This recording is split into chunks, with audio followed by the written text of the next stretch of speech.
We live in a great country, though. I tell you what, these people bitch about our country. This is an awesome country. Do you realize there's a buffet on every street corner in this country?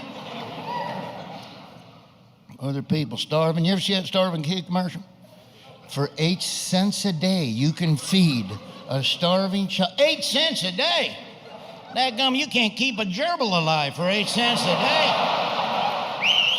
Dadgum, I go through $270 a day and I'm on a diet.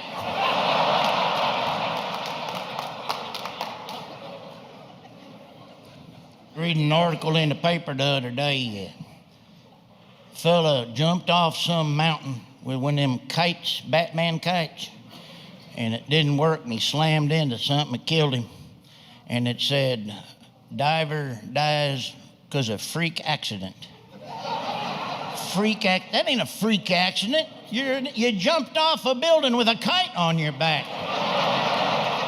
That's a dumbass accident is what that is. A freak accident. I'll tell you what a freak accident is.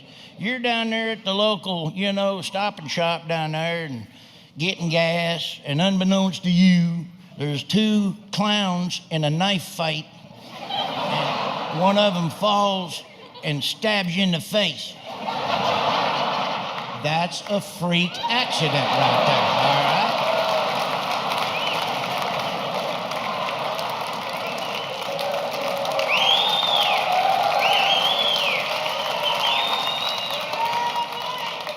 Read another article one time. This is why I don't like polls. I seen an article, they said they polled in Washington, D.C.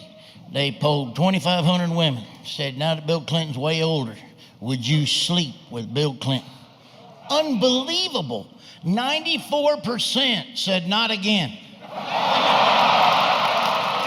Thank you, good night. Thank you so much. Good night, thank you. All right, I'll stay. All right, you convinced me. I'm going to hang out for a while. Remain seated. Stupid polls. Well, the polls indicate. I ain't never been polled. You ever been polled? I've been polled. There's only one poll I ever trusted. That's the polls I do at my shows. And I done one last night, and I believe this. I polled all my audience last night. 87% of them said at this point in time during my show, they want their money back.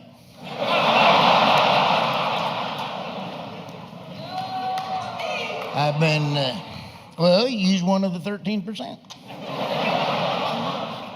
87, 13. Yeah, 13% right there.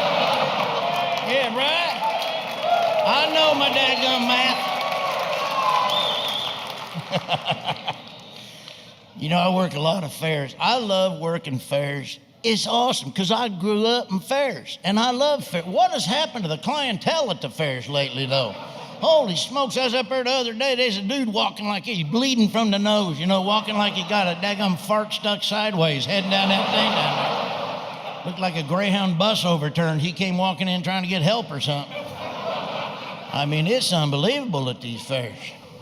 By the way, anybody ever ride a Greyhound bus? I used to ride them back in the early days of comedy. Holy smokes, only thing slower than a Greyhound bus is the people on the daggum bus. They're a good value, though. I went from Sanford, Florida, all the way to Lincoln, Nebraska one time. $49. Oh, man. 119 days. Oh, smokes. And the big selling point at the time was now with more leg room. What they needed was more headroom so I could have hung myself halfway through the trip. Oklahoma is a beautiful, beautiful state, part of the Bay Area. Knows what that is.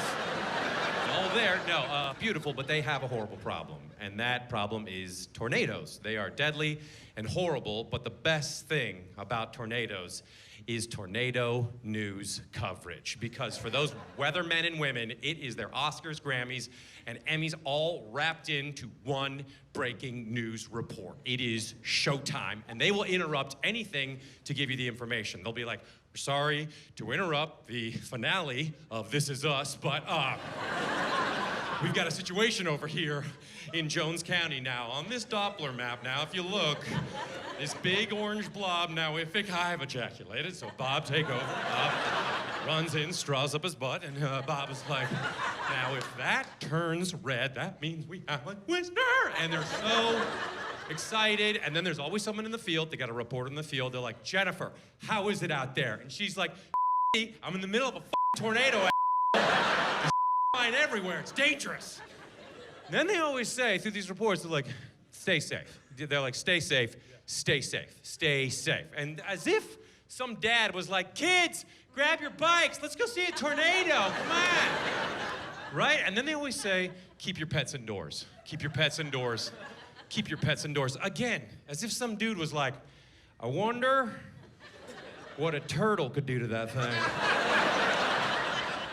Huh. Ow. About what I expected. Like, Chauncey, go get that twister. Go get it, go get it, go. Did a whole tour of the South. So I went all over the South. I went to Nashville, Tennessee, and I played the Grand Ole Opry. Yes, and now I'm playing a haunted dinner theater, so this is exciting. Future Dave & Buster's right here. No. Why would you say that about this beautiful place? No. So the Grand Ole Opry, I mean, it's the birthplace of country music. It's literally a church. It's beautiful, and I'm a so I walked out on stage, and I was like, good evening. Don't you idiots realize that country music sucks? They did not like that. They were upset. They were pissed. One guy stood up in the back and was like, get him! And that was Garth Brooks. He's a big fan. Big fan. Comes to all my shows. And so I said, okay, so here's really why country music sucks. There's an instrument in country music. You put it in your mouth, you flick it like this. It goes bing, bing, bing, bing. Do you guys know what the name of that instrument is? Thank you for saying it, sir. We have an anti-Semite here. It's called a Jew's harp.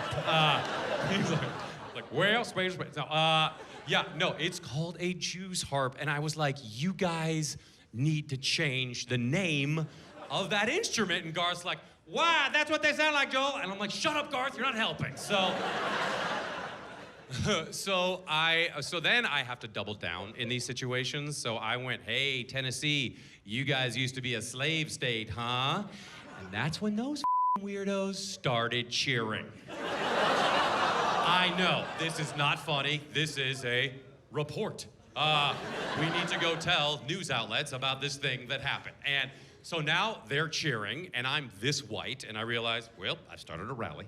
And so I was like, Roy Moore, everybody, come on out. And so now they're cheering, and so then I have to triple down on them. So then I went, we had to come down here and kill you to stop you from doing it. And Garth's like, try it again, Joel, we're running down. All right. I got in the General Lee and got out of there, so. Then I booked a show about as far south as you could go in New Orleans. And everyone's like, what about Florida? Florida, not a state. So, not a part of our country, everybody knows that. They seceded. They don't even know it. I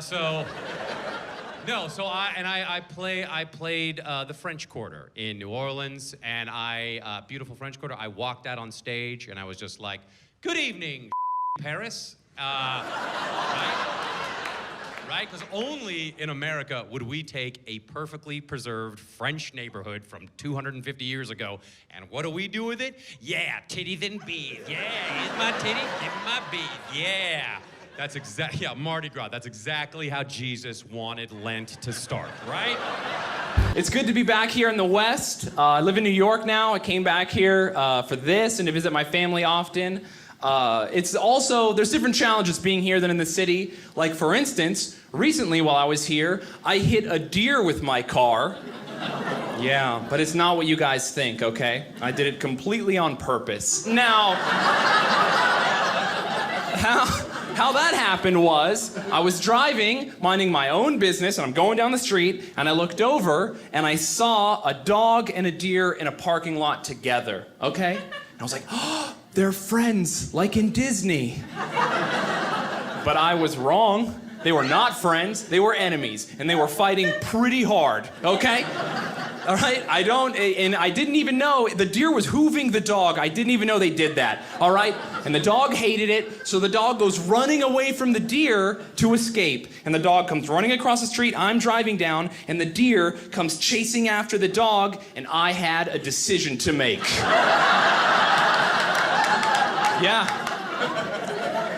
Listen, it was an Australian Shepherd, okay? It's crunch time.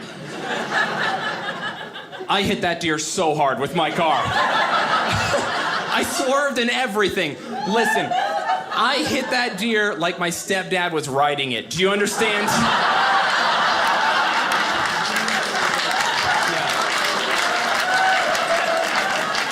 That is what I like, a crowd that is not a fan of my stepfather.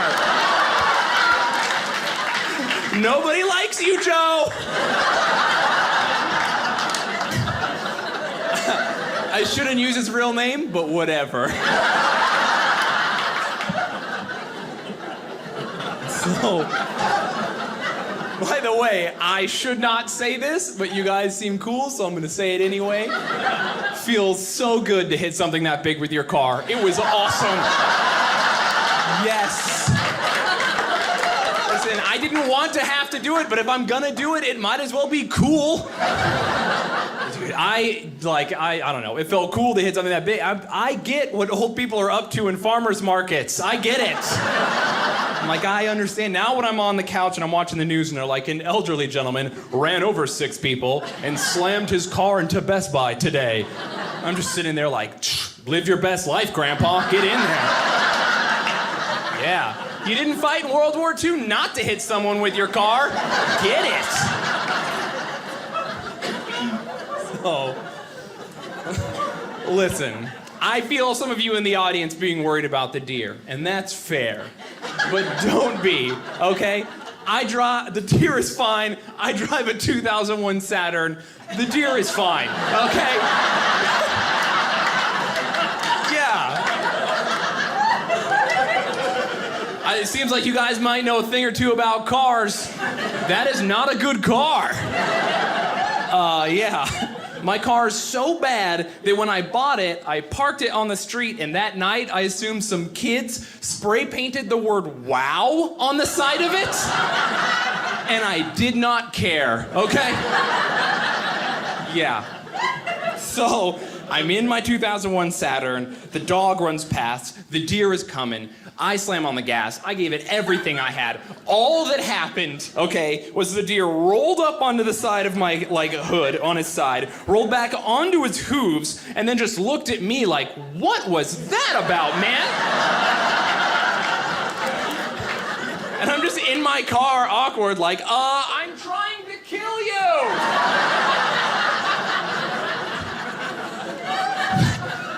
The deer just is like, I don't need this, and it left to go do deer stuff or whatever. So the deer is gone, I'm sitting in my car, I can't believe this just happened, and I realize the dog is nowhere to be found. The dog escaped. Yes, I'm an American hero. Yeah. I deserve this. I know, it's like the troops, then me, then firefighters. I'm feeling very good. This is literally the most on board anyone has ever been for that premise. I used to put myself above the troops even as a joke. People were like, pull it back. You gotta be fine. So, I'm feeling good. I'm in the street. I just hit a deer with my car. I'm a good person. I'm feeling great. I'm jazzed up. I'm like pumped up on adrenaline. I just can't believe that happened. I'm like dancing in my car. I'm like, oh, it was crazy. And I look over and I see a family. They're wearing their Sunday best, like a mom and a dad, and they're pushing a baby stroller down the sidewalk. And I was like, oh, they probably saw everything. They definitely want to talk to me. So I do a U-turn. I pull up to them. Have you ever seen a guy pick up a baby stroller to get away from you faster?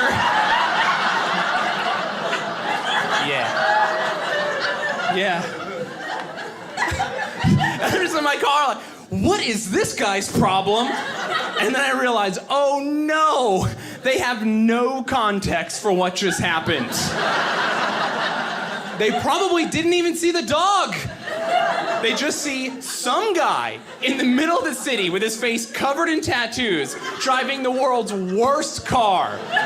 Just clobber a deer for no reason. Then that guy sits in the street and thinks about it for a while. Spots your family.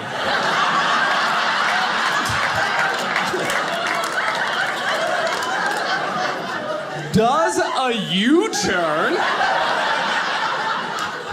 revealing the fact that he has the word wow spray painted on the side of his car. Struggles to get his window down because he drives a 2001 Saturn. And then he looks out at your wife and kid and just goes, I'm a hero. He left so fast. He left his wife. He did not care. Hustling.